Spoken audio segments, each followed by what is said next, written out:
인사드리겠습니다. 안녕하세요.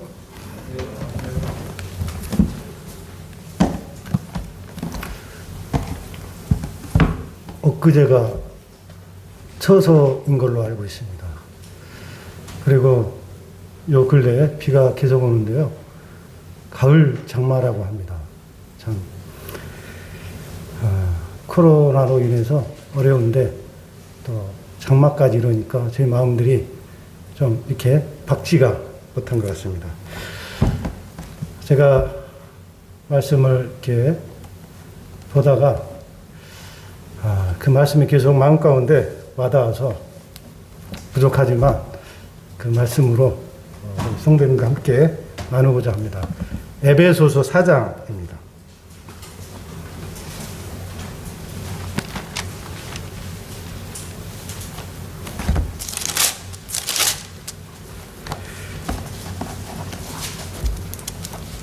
에베소서 4장 1절로 6절까지 읽어드리겠습니다. 그러므로 주 안에서 갇힌 내가 너희를 구원하노니 너희가 부르심을 받은 일에 합당하게 행하여 모든 겸손과 온유로 하고 오래 참음으로 사랑 가운데서 서로 용납하고 평안에 매는 줄로 성령이 하나 되게 하신 것을 힘써 지키라. 몸이 하나요 성령도 한 분이시니 이와 같이 너희가 부르심의 한 소망 안에서 부르심을 받았느니라. 주도 한 분이시오 믿음도 하나요 세례도 하나요 하나님도 한 분이시니 곧 만유의 아버지시라. 만유 위에 계시고 만유를 통일하시고 만유 가운데 계시도다. 네, 이 말씀 가운데 특별히 그 1장 그 중간 부분 너희가 부르심을 받은 일에 합당하게 행하여, 이 말씀이 제 마음 가운데 계속 이렇게 담고 있어서 이 말씀을 교제해야 되겠다 이런 마음이 들어서 함께 교제하고자 합니다. 저희가 잘 아는 대로 에베소서는 6장까지 되어 있습니다. 그 전반부, 후반부로 나누는데요. 전반부는 1장에서 3장까지인데요. 그 내용이 그리스도의 몸된 교회에 대해서, 그리고 우리의 신분에 대해서, 우리가 받은 신분이 얼마나 놀라운가, 이 부분에 대해서 이렇게 말씀하고 있고요. 또 이제 그리스도로 말미암아 우리가 받은 그런 복이 얼마나 놀라운가. 그 복은 이 땅에서, 이 세상에서 받은 그러한 복이 아닌 하나님께서 창세전에 계획하신 하늘에 속한 신령한 복으로 우리에게 복 주신 이와 같은 놀라운 복인 것을 이렇게 말씀하고 있고요. 그리고 이제 그리스도의 피로 말미암아 우리가 제사함 받고 또 하나님의 아들들이 되었다는 것을 1장에서 이렇게 말씀하고 있습니다. 그리고 이제 저희가 주님의 몸된 교회 가운데로 우리를 불러 주셨음을 말씀하고 있고, 또 이 교회가 얼마나 놀랍고 영광스러운가. 만물을 충만케 하시는 이렇게 충만이라고 이렇게 묘사해 주고 있습니다. 뿐만 아니라 저희를 지역교회 지체로 이렇게 불러주셨고요. 또 이 교회가 이제 유대인과 이방인과 구별, 차별이 없는 한 몸으로 불러주셨음을, 이 놀라운 진리를 이렇게 말씀을 통해서 알려주고 있습니다. 또한 교회는 감추었던 비밀이라고 말씀해 주시고 있고, 이 비밀인 교회를 드러내시고 또 이 주님께서 이 교회 가운데 함께 하시고 또 하나님의 각종 지혜를 이 교회를 통해서 이렇게 알려주심을 말씀하고 있습니다. 그리고 만물 위에 교회의 머리로 삼으셨다. 이와 같은 놀라운 축복과 신분을 얻은 저희들이다. 교회다. 이것을 전반부 1장에서 3장에서 말씀을 해주고 있고요.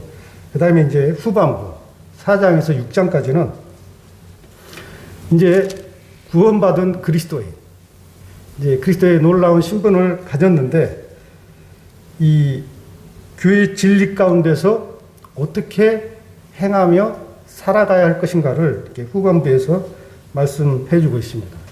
그리고 이제 그 전반부 1장에서 3장은 어떤 교리적인 부분을 말씀한다면은 후반부는 이제 실제적인 삶, 그 그리스도인의 신분 또는 이제 교회가 어떻게 생활해야 하는 것인가, 어떻게 살아야 할 것인가, 이제 구체적인 이와 같은 말씀을 이제 4장부터 6장까지 해주고 있다고 생각이 됩니다. 그러면 말씀을 에베소서 1장에서 6장을 중심으로 해서 구체적으로 말씀 한 구절 한 구절을 좀 살펴보고자 합니다. 그 1절 보시겠습니다. 1절.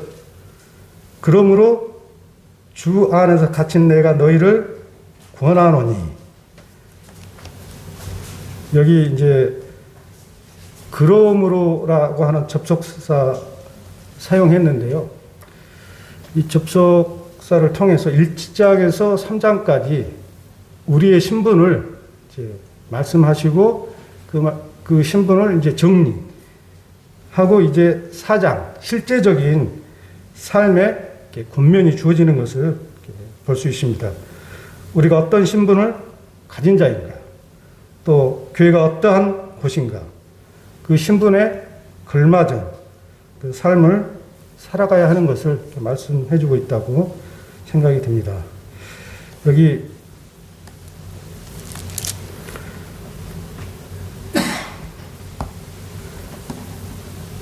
이제 저희가 사도 바울이 에베소 성도를 향해서 기도하는 장면이 그 1장에 나오잖아요. 1장 17절에 나오는데 우리가 그리스도인의 신분에 걸맞게 살기 위해서는 우리의 신분이 어떠한 자인가, 또 하나님이 어떠한 분이신가, 이것을 바로 알아야 그 신분에 걸맞게 살아갈 수가 있습니다. 우리가 알지 못하면 진리 가운데 살아갈 수가 없습니다. 어떤 것이 진리인지, 어떤 것이 이게 보이지 않기 때문에 아는 만큼 순종하고 아는 만큼 저희가 행할 수가 있는 것입니다. 그래서 사도 바울이 에베소 성도를 향하여 이제 기도하거든요. 1장에 그 기도의 내용을 보면은 하나님을 알게 해달라고 그 기도하는 장면이 에베소서 1장 17절에 이렇게 나오고 있거든요. 한번 보시겠습니다.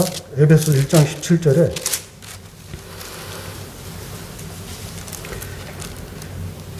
우리 주 예수 그리스도의 하나님 영광의 아버지께서 지혜와 계시의 영을 너희에게 주사 하나님을 알게 하시고, 사도 바울은 에베소 성도들이 진리 가운데 이렇게 걷기를 원하셨기 때문에 지금 사도 바울은 에베소 성도를 향하여 기도합니다. 기도의 내용이 아버지 하나님을 알도록, 또는 우리의 신분, 우리가 어떠한 자인가, 또 그리스도가 어떠한 일을 하셨는가, 이것을 교리적인 부분, 신분적인 부분, 이러한 부분을 우리가 명확히 알고 있을 때 올바로 행할 수가 있기 때문에 사도 바울은 에베소 성도를 향하여 이렇게 기도하고 있는 것을 이렇게 보게 됩니다. 그리고 좀 나가겠습니다. 주 안에서 갇힌 내가. 지금 이 에베소서 편지를 쓴 사도 바울은 현재 지금 감옥에 갇혀 있는 상태입니다. 그 감옥에 갇혀 있는 이 모습을 그 에베소서에 3번에 걸쳐서 이렇게 기록하고 있는데요. 그 3장 1절에도 그런 내용이 나오죠. 3장 1절에 보면 이러므로 그리스도 예수의 일로 너희 이방을 위하여 갇힌 자 된 나 바울은, 여기에 이제 언급을 하고요. 두 번째는 4장 1절에 갇힌 감옥에 있는 부분을 말씀하고 있고요. 그 다음에 뒤로 넘기면 6장 20절에도 다시 한번 언급을 합니다. 이 일을 위하여 내가 쇠사슬에 매인 사신이 된 것은 나로 이 일에 당연히 할 말을 담대히 하게 하려 하심이라. 지금 사도 바울이 감옥에 갇힌 것은 자신의 잘못이나 죄 때문에 갇힌 것이 아니라 복음 때문에, 예수님 때문에 갇힌 것을 지금 알 수 있습니다. 그리고 이제 사도행전 18장 23절 이후 19장, 20장, 21장, 22장 쭉 가게 되면요. 이제 사도 바울이 3차 전도 여행을 마칩니다. 마치고 이제 이방인 교회에서 예루살렘 교회가 그때 어려웠습니다. 그래서 구제 헌금을 했거든요. 그 이방인 교회들이.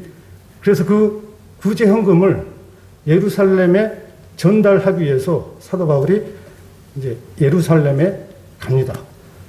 이제 가다가 그 여러 사도행전 보면 내용이 나오잖아요. 그 형제들이 가지 말라. 결박이 기다리고 있다. 여러 사람들이 말립니다. 근데 사도 바울은 변함없이 전달하기 위해서 나의 달려갈 길과 주 예수께 받은 사명, 하나님의 은혜의 복음을 증거하려 하면은 나의 생명을 조금도 귀한 것으로 여기지 않겠다라고 말씀하면서 이제 예루살렘으로 갑니다. 가서 체포됩니다. 이제 성경 읽으면 사도행전에 다 나옵니다.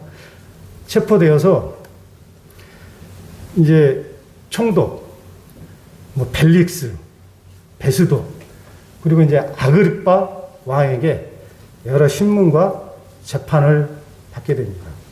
받는 과정에서 한 2년여 정도 시간이 흘립니다. 그리고 이제 바울을 재판한 그 베스도가 재판을 하는데 굉장히 공정하지 않게 재판을 해서 이제 사도 바울이 그 가이사에게 재판을 받고 싶다. 그렇게 상소를 하게 돼서 이제 바울이 로마로, 예루살렘에서 로마까지 이제 가게 됩니다. 가면서 여러 이제 우여곡절이 있잖아요. 그 배를 타고 가다가 배가 풍랑을 만나고 유라굴라라는 광풍을 만나고 이제 거의 이렇게 파산하는 그런 여러 우여곡절 끝에 이제 로마로 가게 되는데요. 그 말씀을 한번 보겠습니다. 말씀. 사도행전 25장 9절에서 9절 한번 보겠습니다. 사도행전 25장 9절.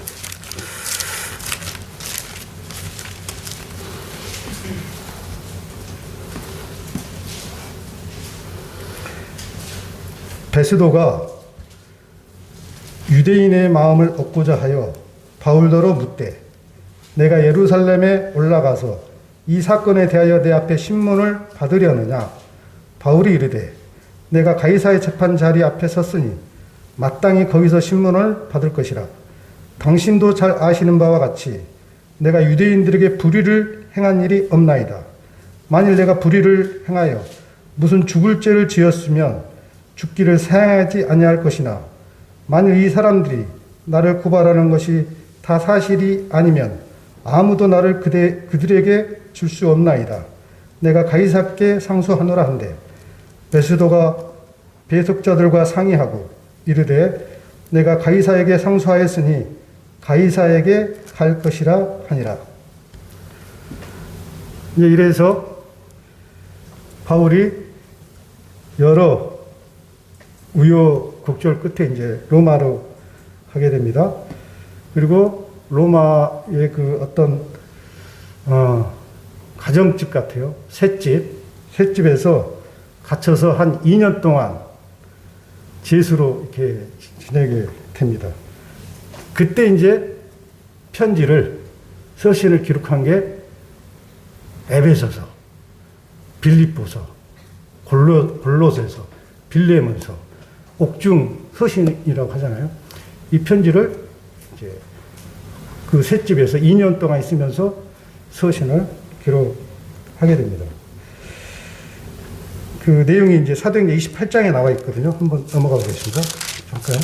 사도행전 28장에 30절, 31절에 보면 바울이 온 이태를 자기 셋집에 머물면서 자기에게 오는 사람을 다 영접하고 하나님의 나라를 전파하며 주 예수 그리스도에 관한 모든 것을 담대하게 거침없이 가르치더라. 지금 사도께서는 복음 때문에, 예수님 때문에 그 복음을 증거하다가 이제 붙잡혀서 지금 한두 달도 아니고 2년 뭐 한 4, 5년에 걸쳐서 이렇게 지금 계속 시달리고 있잖아요. 근데 그런 어려운 가운데 있는데도 불구하고 사도 바울은 원망하거나 불평하거나 좌절하지 않습니다. 그리고 잘 읽어보십시오. 오히려 하나님 나라를 전파하며 주님을 증거하는 기회로 삼습니다. 그리고 이때 쓴 서신서가 이제 주로 교회에 관련, 에베소서 같은 경우는 교회의 놀라운 진리들을 이때 기록하게 되잖아요. 자, 하나님께서 어려운 가운데 있을 때, 그때 마치 보화와 같은 이런 놀라운 진리들을 사도 바울에게 계시해 주는 것을 이 말씀을 통해서 보게 됩니다. 이와 같이 저희들도 살다 보면은 때때로 여러 가지 생각지 않는 일들이 있을지라도 사도 바울이 어떠한 상황에서도 하나님의 주권적인 섭리를 인정했고 의지했습니다. 그리스도인은 어떠한 일도 우연적으로 일어난 일이 없다고 하잖아요. 하나님께서 다 섭리 가운데 일어나는 것입니다. 그래서 저희가 하나님을 바라봐야 된다. 어떤 환경 가운데서도 저희가 좌절하지 않고 저희가 주님의 주권을 의지하면서 나아갈 것을 이 말씀을 통해서 보게 됐습니다. 계속 가보겠습니다. 에베소서 다시 4장으로 가보겠습니다.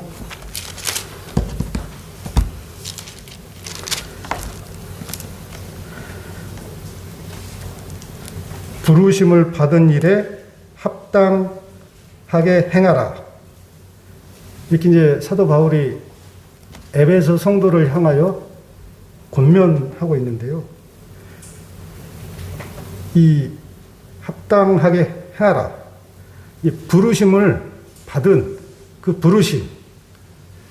부르심에 일치하게, 부합하게 살아라. 지금 이렇게 지금 권면을 하고 있습니다. 그리고 이 사도 바울이 에베소 성도를 향해서 권면하잖아요. 이 권면은 누가 합니까? 어떨 때 합니까? 사랑하는 마음이 있을 때요. 사랑하는 마음이 있을 때. 정말 하나님의 진리 가운데서 온전히 그 하나님의 소원을 이루어드리는 그러한 마음으로 지금 사도 바울은 권면하고 있다고 생각이 듭니다. 그리고 성도들이 실제적으로 이제 이 부르심, 합당하게 이렇게 살기를 촉구하고 또 격려하고 있는 사도 바울의 모습을 볼 수 있습니다. 이제 이와 유사한 말씀이 데살로니가 전서 2장에 또 있는데요. 한번 보겠습니다. 데살로니가 2장 11절에서 이렇게 12절이 있는데요.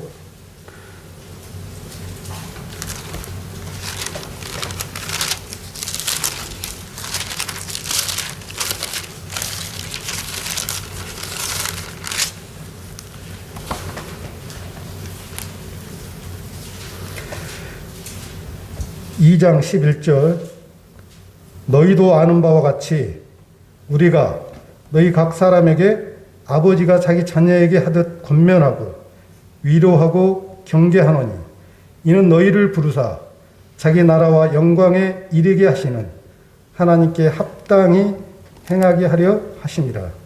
여기 데살로니가 전서 2장에 주님의 부르심에 합당하게 행하기 위해서는 권면도 하고요, 격려도 하고요, 또 경계도 한다고 이렇게 이 말씀을 통해서 보게 됩니다.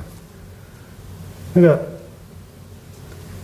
우리가 합당하게 살기 위해서는 이러한 권면, 위로, 또 경계 이러한 것들이 필요한 것입니다. 이제 그런 말씀들을 우리가 권면받을 때 낙심할 필요 없습니다. 실망할 필요 없습니다. 이런 권면들은 우리에게 필요한 것입니다. 우리가 주님 앞에 합당하게 살기 위해서는.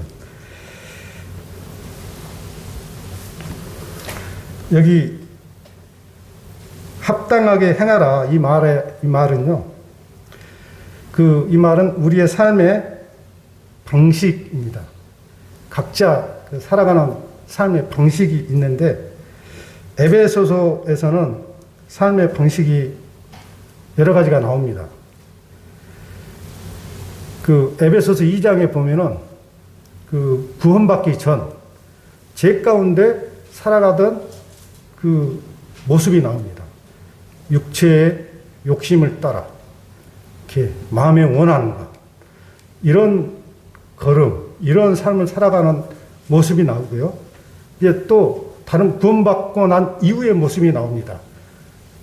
진리 가운데, 빛 가운데 살아갈 것을 이렇게 말씀을 해주고 있는데요. 여기 이제 구원받은 이후에는 우리가 주님 안에서 하나님의 자녀로서 또 새 사람으로서 우리가 어떻게 걸어가야 하는가. 4장 1절에서는 우리가 어떻게 걸어가야 하는지를 말씀하고 있다고 생각이 됩니다. 부르심에 걸맞게, 부르심에 합당하게 걸어가야 할 것을 말씀하고 있습니다. 이 부르심은 하나님이 우리를 은혜로 이렇게 부르셨습니다. 그리고 하나님의 치밀한 계획 속에서 우리를 부르셨고요. 또 창세 전에 택하시고 예정하셨고요.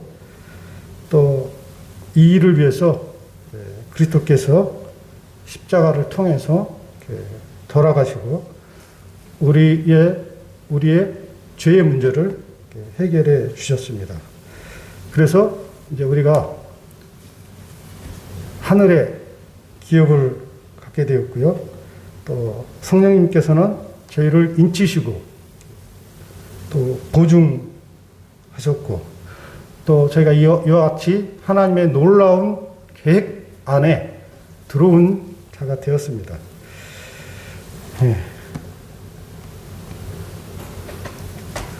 하나님께서 우리를 부르셨는데 우리를 에베소서에 의하면 우리를 어디로 부르셨나? 교회로 부르셨습니다. 교회. 교회는 유대인과 이방인과 구별이 없이 한 몸으로 지체로 부르신 것을 저희가 이제 에베소서 1장, 2장 이렇게 보면 알 수가 있습니다. 유대인과 이방인과 차별 없이 한 몸으로 부르셨습니다. 이 부르심 앞에 우리가 이제 합당하게 걸어가야 할 것을 촉구하고 있습니다. 성경에 이 부르심에 대해서 말씀하고 있는데요.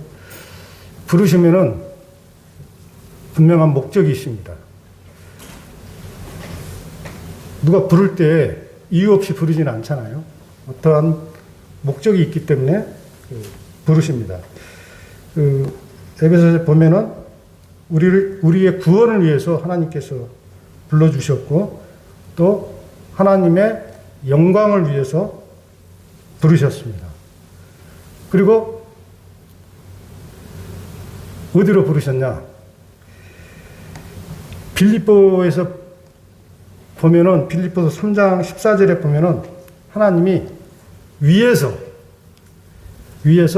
부름의 상을 위하여 이렇게 부르셨음을 볼 수 있고요. 또 히브리서 3장 1절에 보면은 하늘의 부르심이라고 말씀하고 있습니다. 하늘의 부르심.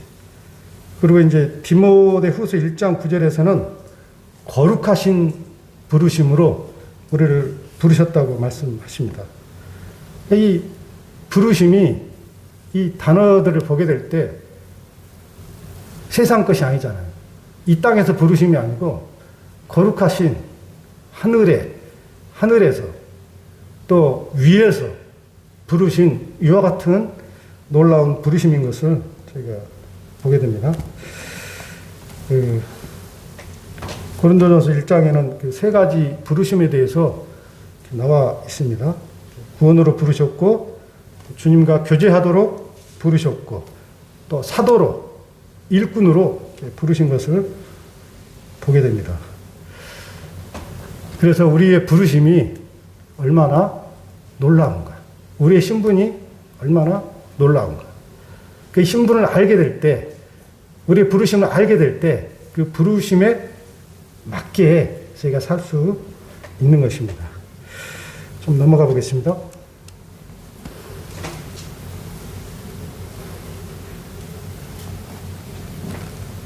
이 절은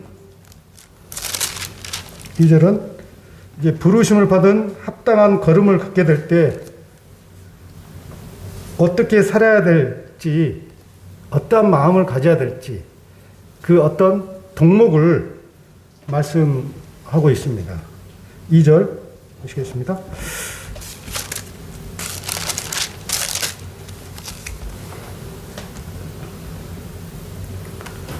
모든 겸손과 온유로 하고 오래 참음으로 사랑 가운데서 서로 용납하고. 여기 겸손과 온유는 나 자신을 위한 동목입니다. 겸손은 다른 사람을 위한 것이 아니고요, 나 자신. 그리고 오래 참음, 그리고 용납하는 것. 이것은 다른 사람에 대한 것입니다. 다른 사람에 대해서 우리가 오래 참아야 되고 또 용납해야 하는 이와 같은 동목입니다. 여기 겸손에 대해서 한번 좀 더 살펴보겠습니다. 이 겸손은 성경에 너무 많이 나오잖아요. 굉장히 중요한 동목 중에 하나인 것 같습니다. 겸손. 이 겸손은 자신이 하나님 앞에 어떠한 존재인지를 이렇게 보는 것이라고 생각이 듭니다. 내가 하나님 앞에 어떠한 존재인가. 이사야가 그 하나님의 영광을 봤을 때 그 취한 행동들이 있죠. 우리가 이와 같이 하나님을 보게 될 때 우리 자신이 어떠한 존재인가. 정말 보잘것없고 가치 없고 낮은 이와 같은 존재. 그러할 때 우리에게 나오는 어떤 태도, 모습, 이게 이게 겸손이라고 생각이 듭니다. 그 에베소서 3장 8절 앞에 보면은 사도 바울의 어떤 간증, 고백이죠. 모든 성도 중에 지극히 작은 자보다 더 작은 나에게 이 은혜를 주신 것은 측량할 수 없는 그리스도의 풍성함을 이방인에게 전하게 하시고. 사도 바울은요, 말로만 겸손한 게 아니고 실제적으로 남을, 성도를 자기보다 낫게 여기는 이와 같은 태도를 보였습니다. 겸손을 나타냈습니다. 그것은 그냥 어떤 거칠에 부귀한 행동이 아니고요. 사도 바울은 실제적으로 그 서신서나 사도행전 쭉 보면은 사도 바울이 얼마나 겸손하고 자기 자신을 낮추고 다른 성도를 높이는지 이러한 부분들을 이렇게 많이 볼 수 있는데요. 좀 더 보겠습니다. 사도행전 20장 19절 이런 말씀이 있습니다. 이게 이제 3차 전도 여행을 거의 마친 시점이죠. 이제 돌아가려고 하는 시점인데, 제가 잘 지난번에도 기재했던 것 같은데, 밀레도에서 에베소 성도들을, 에베소 장로들을 초청하죠. 초청해서 이제 간증과 또 당부의 말씀을 하면서 이제 자신의 간증을 얘기하는 내용입니다. 사도행전 20장 19절 보면은 곧 모든 겸손과 눈물이며 유대인의 관계로 말미암아 당한 시험을 참고 주를 섬긴 것. 여기 모든 겸손 가운데 참 눈물을 흘렸던 그 사도 바울. 얼마나 많은 그 어려움을 당했습니까? 전도여행 하면서. 주님을 위해서, 복음을 위해서 정말 밤낮 쉬지 않고, 낮에는 일하고, 또 밤에는 복음을 전하고, 이런 일들을 했는데, 여기 간증대로 모든 겸손과 눈물, 또 유대인의 관계로 많은 시험을 당하고 어려움을 당했지만, 바울은 변함없이 꿋꿋하게 주를 섬기는 이와 같은 태도, 모습을 보게 됩니다. 참, 이러한 모습이 저 가운데 있기를 원하는 마음이 있습니다. 사도 바울의 이와 같은 모습을 보면서 겸손이 무엇인가 정말 이렇게 다시 한번 보게 됩니다. 야고보서 4장 6절에 이런 말씀이 있습니다. 하나님이 교만한 자를 물리치시고 겸손한 자에게 은혜를 주신다 했느니라. 베드로전서 5장 5절에도 젊은 자들아 이와 같이 장로들에게 순종하고 다 겸손으로 허리를 동이라. 하나님은 교만한 자를 대적하시되 겸손한 자에게 은혜를 주시니라. 그리스도인의 합당한 생활은 곧 겸손, 이와 같은 태도를 갖는 것이라고 생각이 됩니다. 그 다음에 온유에 대해서 좀 보면요. 온유는 마음이 따뜻한 거, 이런 것보다는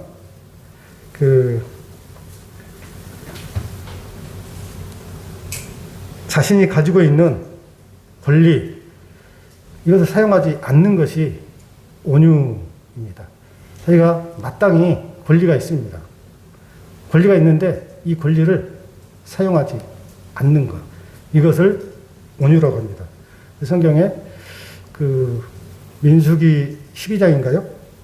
그러면은 이 사람 모세는 온유함이 지면의 모든 사람보다 더하더라. 그래서 이게 모세를 이 땅에서 온유함의 어떤 표본, 이렇게 이제 생각해 볼 수 있는데, 모세가 이스라엘 백성을 이제 출애굽에서 가나안으로 가는 그 여정에 수많은 어려움들이 있었잖아요. 이스라엘 백성들이 원망하고 불평하고, 이게 이제 계속 반복돼. 40년간 거의 반복. 불평하고 원망하고, 또 하나님께서 은혜를 베푸시면 또 지나가다 또 불평, 원망. 그랬을 때 모세가 어떻게 했어요? 정말 심판을 내리고 싶지 않았겠습니까?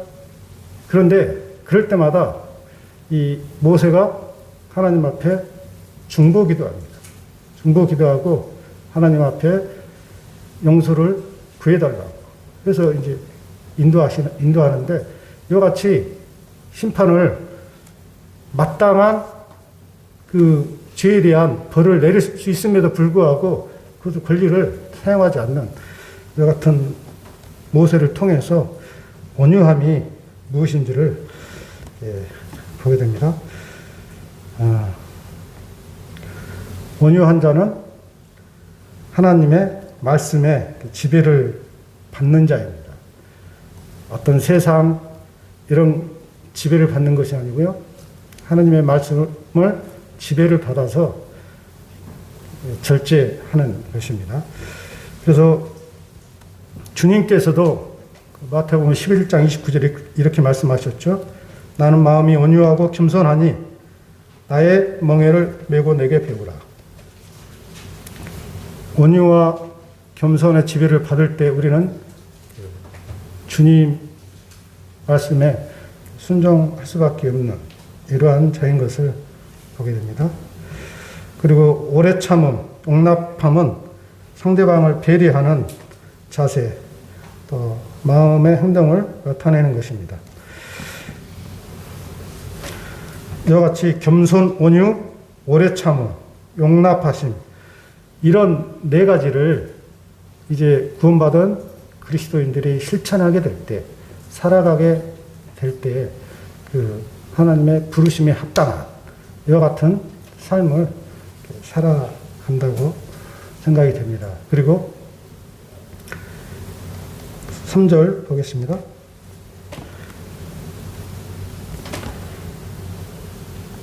3절 평안에 매는 줄로 성령이 하나 되게 하신 것을 힘써 지키라. 여기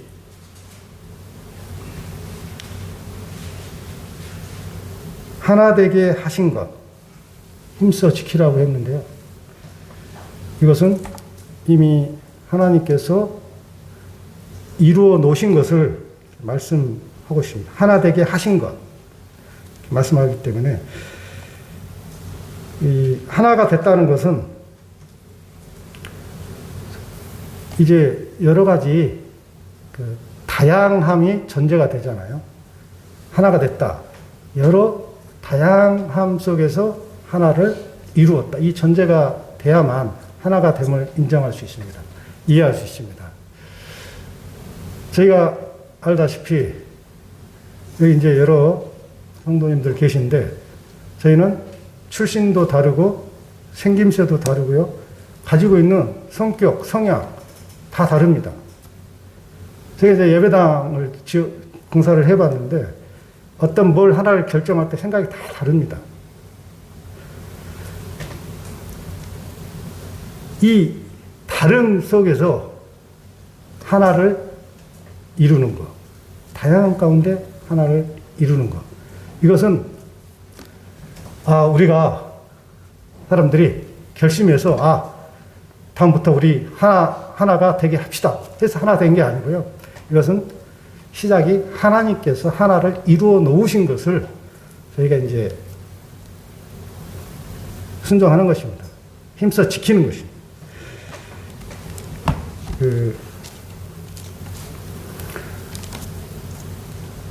하나가 되게 하신 것은 저희가 알지만 이 에베소 교회는 이방인 지역에 있잖아요. 소아시아 이방인.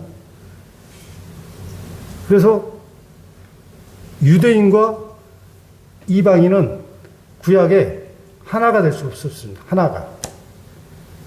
그리고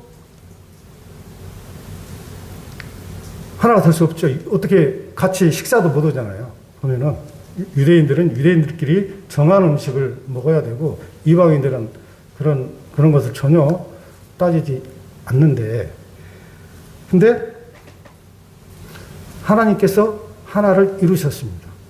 예수 그리스도를 통해서 한 몸을 이루셨습니다. 여기 에베소서 2장 앞으로 가게 되면 이런 말씀이 있습니다. 14절 한번 보겠습니다. 2장 14절 보면은 둘로 하나를 만드사. 하나님께서 이방인과 유대인들을 그리스도를 통해서 한 몸으로 이루셨습니다. 그래서 이방인과 유대인들, 교회 안에서는 차별이 있어서는 안 되는 거예요. 차별이, 구별이. 하나님께서 그렇게 하셨기 때문에 그렇습니다. 이렇게 하신 것을 어떻게 지킬 수 있나? 아까 4가지 덕목이 나왔죠. 그리고 이제 그 4절부터 6절까지는 이제 삼위 하나님이 나오십니다. 4절. 삼위 하나님이 나오는데 성령의 하나님. 그리고 5절에서는 이제 아들 하나님. 그리고 이제 아버지 하나님. 이 삼위 하나님이 나오는데 이 삼위 하나님께서 어떤 일을 하셔서 하나가 되게 하셨는지 이런 부분이 나오는데요. 시간이 좀 많이 됐기 때문에 오늘은 여기까지만 하겠습니다. 네.